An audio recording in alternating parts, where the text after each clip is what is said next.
साम्राज्य न्यूज, सामान्यांचा असामान्य आवाज. 2 लाखाच्या वरची अमाऊंट भरायची. मग सरकार 2 लाखाच्या वरची अमाऊंट कधी भरायची. एनिवे, पण त्याचाही अजून काही पत्ता नाही. आणि त्यामुळे फसवी कर्जमाफी झाली. कोरोनाच्या नावाखाली तोही विषय प्रलंबित राहिला.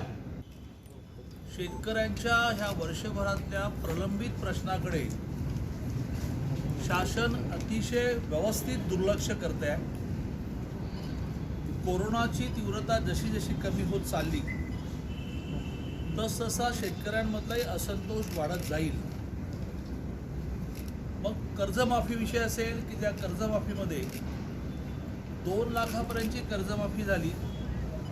निम्म्या लोकांच्या अकाउंटला पैसे येऊन त्यांची खाती निरंक झाली. निम्म्या लोकांना अजून पैसे मिळायचेच आहेत. ज्यांनी नियमित कर्ज भरलं त्यांना 50,000 प्रोत्साहन अनुदान देणार, 1 रुपया मिळाला नाही. 2 लाखावरच्या कर्जांचं वन टाइम सेटलमेंट करणार म्हणजे काय?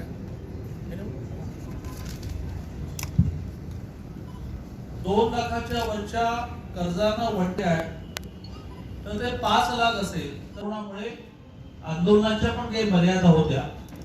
तरीही मध्ये मध्ये आम्ही यावर खूप आंदोलन केली. आता आम्ही स्वस्थ बसणार नाही. आगामी सगळ्या काळामध्ये शेतकऱ्यांचे हे सगळे प्रश्न घेऊन आम्हाला रस्त्यावर उतरावं लागेल. 1 मार्च पासूनचं अधिवेशन, वर्षभरामध्ये जी अधिवेशनं झाली ती 2-2 दिवसाची झाली. 2 दिवसामधला 1 दिवस श्रद्धांजलीमध्ये घालवायचा. असं काही प्रघात नाही की श्रद्धांजली झाल्यानंतर पूर्ण दिवस सभागृह बंद ठेवलं पाहिजे. बंद ठेवायचं तर तुम्ही महिनाभर चालवा आणि मग श्रद्धांजली नंतर दिवसभर अधिवेशन. पण जेवढा वेळ किल करताय तेवढा करायचं. 2 दिवसाचं अधिवेशन घ्यायचं, 1 दिवसाचं श्रद्धांजली प्रस्ताव, दुसऱ्या दिवशी 8 कायदे मांडायचे. अरे कायदे करणारं हे मंडळ आहे, विधानमंडळ. ते कायद्यावर चर्चा करणार नाही. 8 कायदे करायचे आणि मग पुरवणी मागण्यावर चर्चा करून पुरवणी मागण्या मान्य करून द्यायचे. आणि त्यामुळे 1 मार्च पासूनचं अधिवेशन तरी किमान हे 1 महिन्याचं करतील. नॉर्मली 1.5 महिन्याचं असतं.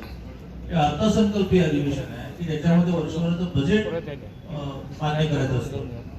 त्या अधिवेशनामध्ये आम्ही शेतकऱ्यांच्या ह्या प्रश्नावर सरकारला धारेवर धरणार आहोत. स्टेटमेंट करताय चुकीचे आहे, आम्ही त्याचा निषेध करतो.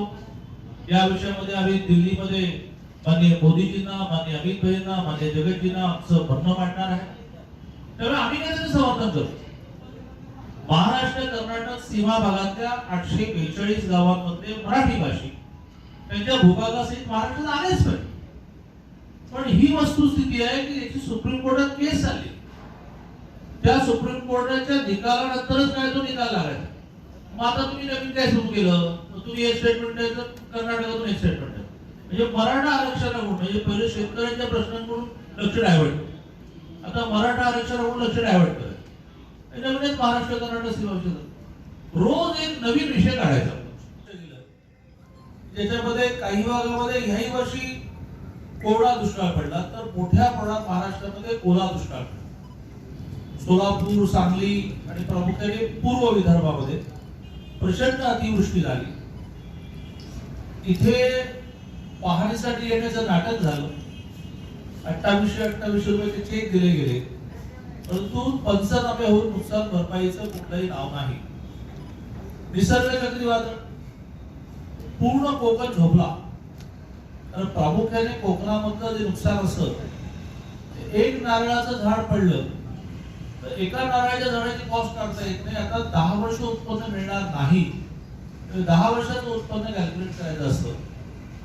त्या ठिकाणी तुम्ही 2,500 रुपये गुंठा, एका गुंठ्यामध्ये एक झाड, 2,500 रुपये एका झाडा.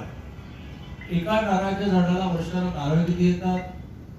10 वर्ष ते झाड नारळ देण्यानंतर ते भुईसपाट झालं, म्हणजे नुकसान किती झालं कशाला पत्ता नाही. 26 जानेवारीला प्रचंड हिंसाचार झाला.